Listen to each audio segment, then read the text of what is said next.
Today we're here with Earl. Earl is our You Can Camp. We're gonna call it a small trailer. It's not exactly a teardrop, but it is small like a teardrop camper, but it's manufactured by You Can Camp, which is out of Oklahoma. We're super happy with this little trailer, and we've had it for a few months now. One of the things that I am wanting to have replaced, and so my husband is making this change today, has to do with our tongue jack. There's nothing wrong with the tongue jack that came with this camper. I have elbow issues. Sometimes I've had a surgery and probably one in my future. And so there are just some days that I don't want to mess with this.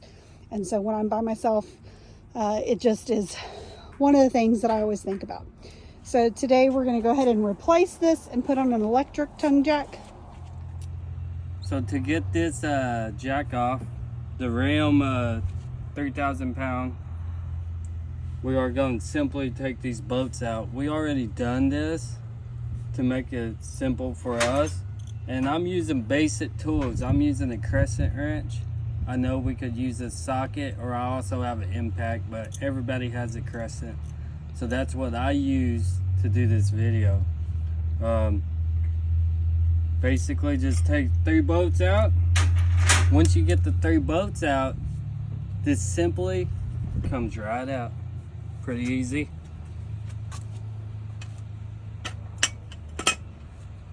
So the jack we got is from Northern Tool. It's Ultra Toe. This jack costs you about $100. It's we aren't sponsored by anybody. We just decided we was gonna put this thing in. This will go in the same way the other one comes out. You're gonna have to do the A-frame 3-bolt pattern. Down here on your A-frame from your hitch from the manufacturer, it's threaded already. So you're going to take this, simply slide it in, and that's it. So we're going to take, this jack came with 3 new bolts and screws, nuts, but we're not going to put the nuts back on. From the manufacturer, it just came with the threaded bolt pattern. So we'll take the nuts. We're gonna make it real simple. All 3 of these. We'll go back in here. This is our ground from our auto toe brake controller that we have on this. So we want to make sure the ground goes back in. This will have a screw in here.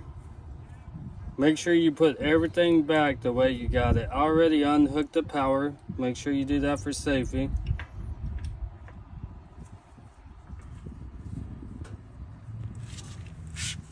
Then we're going to set that back on. If you have a socket, you can use this socket. We're just not going to. We're everything we've been doing, even our 360 awning from 23.0, we've done with a wrench. One of the reasons I did that was I wanted to show that anybody could do this without going out and buying expensive tools. Because I think that's the reason why most people don't do their own stuff, is going out and buying tools. So this will go pretty fast. It's going to be a pretty easy, clean install.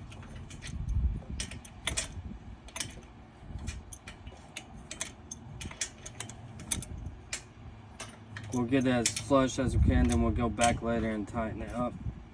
Like I said, these are threaded. When you use just a crescent, make sure you get it tight or you'll strip this bolt. It would be faster with a socket. Once you get on there, you can just screw it down as finger tight as you can. And these are the grounds again for the auto brake controller, which we love.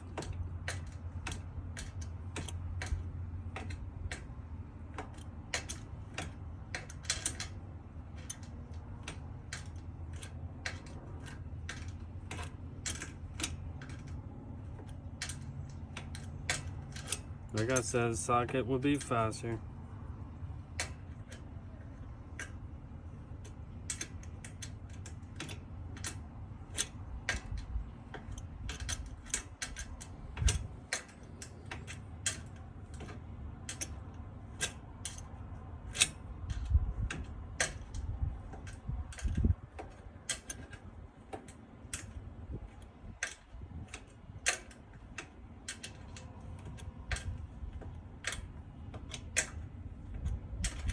Get as tight as you can.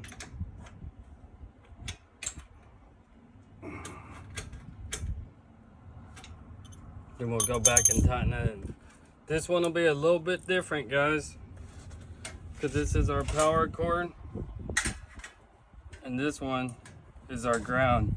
For most manufacturers, the electric jacks and the one we have on this camper back here is only a power cord, no ground. But this one does have a ground. Make sure your power is cut off. Don't be afraid of doing this. Figure out where you want your wire. I could put the ground over on this side with the auto brake controller and the trailer wiring, but I'm gonna go ahead and put it over here on this side. Cut the wire first. Find your 12 again.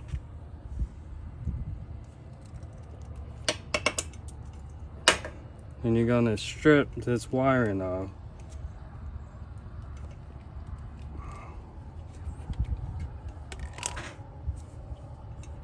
Make sure you have the correct tools to do that.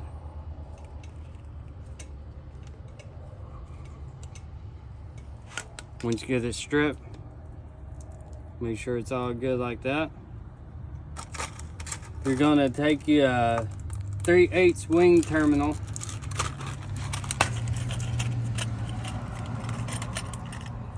This is what it looks like here, because that's the size of the boat we're working on.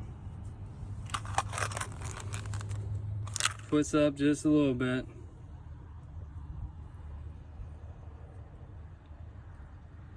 Put it on there like that. Take your clamps, color code it, find the yellow one, put in there, and clamp down. Hard as you can. Where do you see the color codes on your tool? You got red, blue, and yellow. I use yellow, and it goes by the size of the wire, and this is 1210. Like I said, the wire is 12 gauge. We're gonna take this. We'll have to redo our zip ties. We'll take this. Like I said, I want to ground it over here. Take my bolt.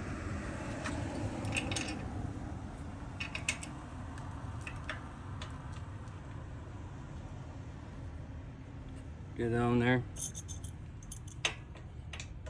And this will make sure we got a ground.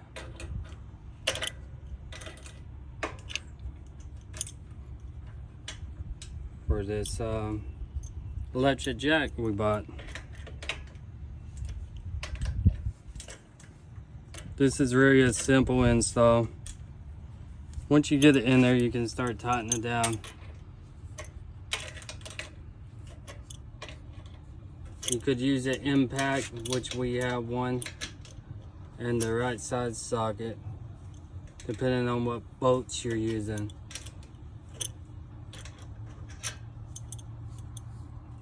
Again, once you get it threaded in, just keep working it in.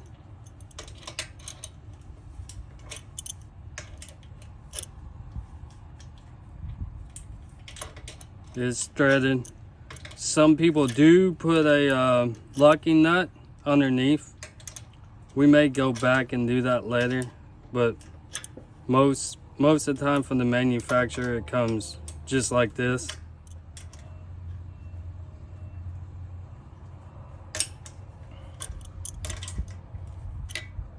Now we're going to start working on getting this real tight.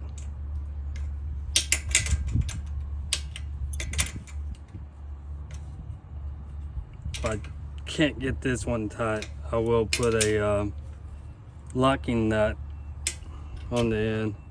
Then go back and just make sure all these are tight. Remember, make sure your wrench crescent is tight or you'll strip this boat. These are all in there pretty good. Nice clean install. We'll zip tie all this down when we're done. You'll have to run this red wire which is your power wire to the battery. We are going to hook ours up to the battery. Our manufacturer didn't use zip ties. They use these little clips to go on here. Don't know what those things are called, honestly, but once you get it in there,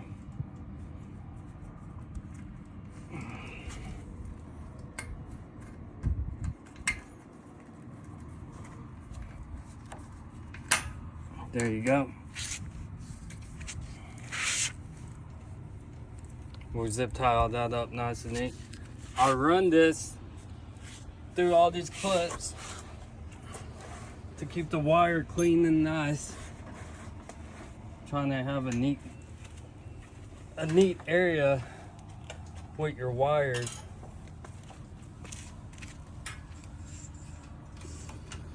So I'm just using everything the manufacturer had on, which they did a pretty good job running this wire compared to our Coleman Rubicon over there.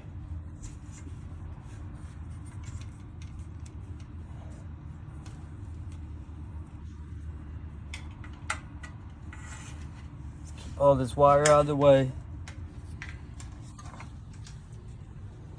Remember, guys, anybody can do this.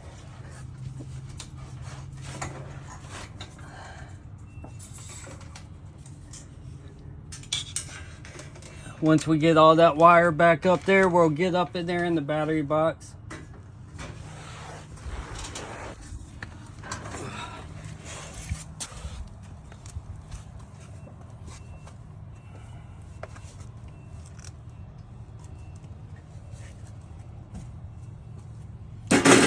Grab this wire. With our box, we have garments back here. We can run everything in so it don't get wet.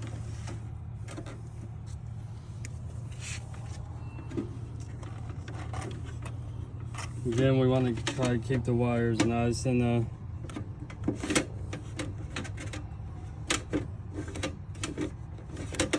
nice and clean.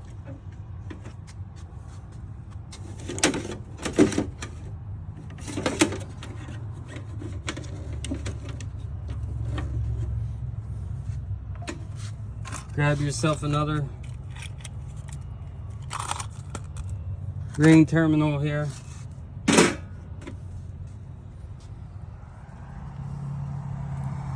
We're gonna put that on there. Got the setting you want on your clippers. Put it on there and clamp pretty tight. It's on there good. You'll see an indent in there when you know it's good. For safety, always hook up your red first for your power.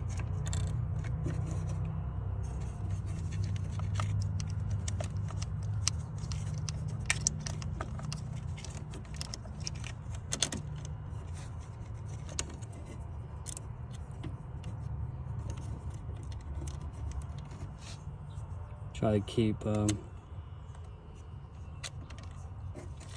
keep it clean. Again, you use socket for this.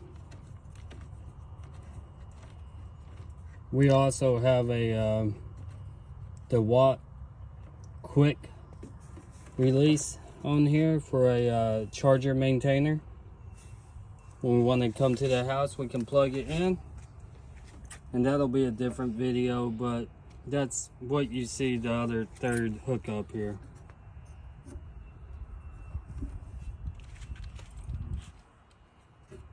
And that's what the other negative is.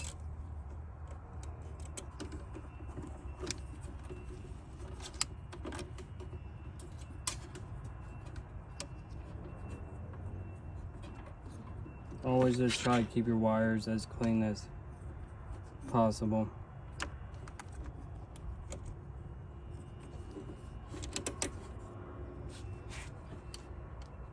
Put all these on.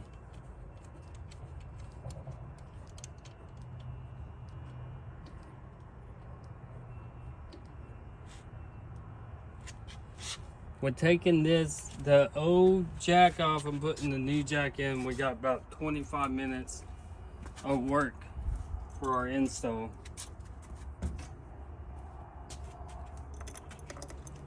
I just tighten them up.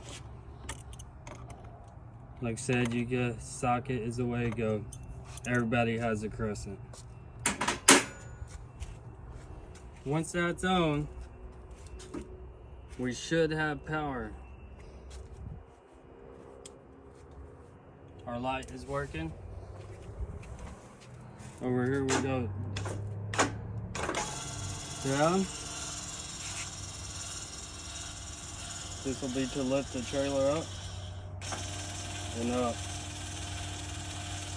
Guys, this was very easy install. Even Amy could have done it. Anybody can do this.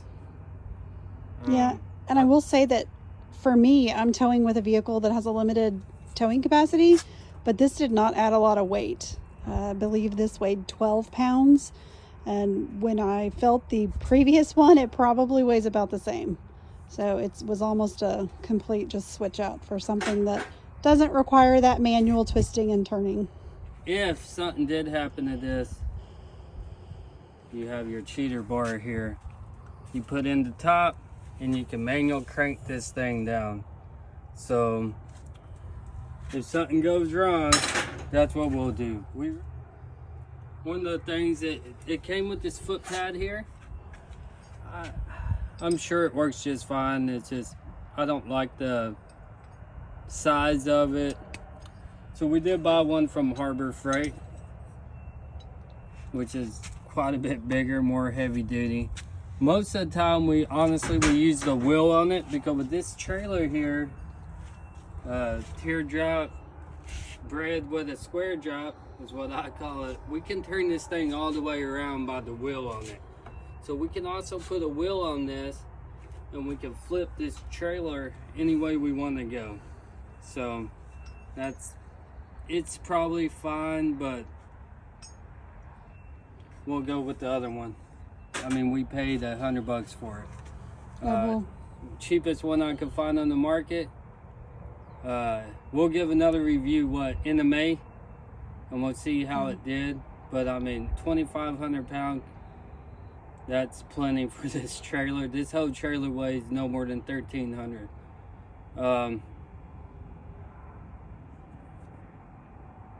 That's it. All right, if you found this video informative or helpful in any way, please hit the like and subscribe button. See you soon.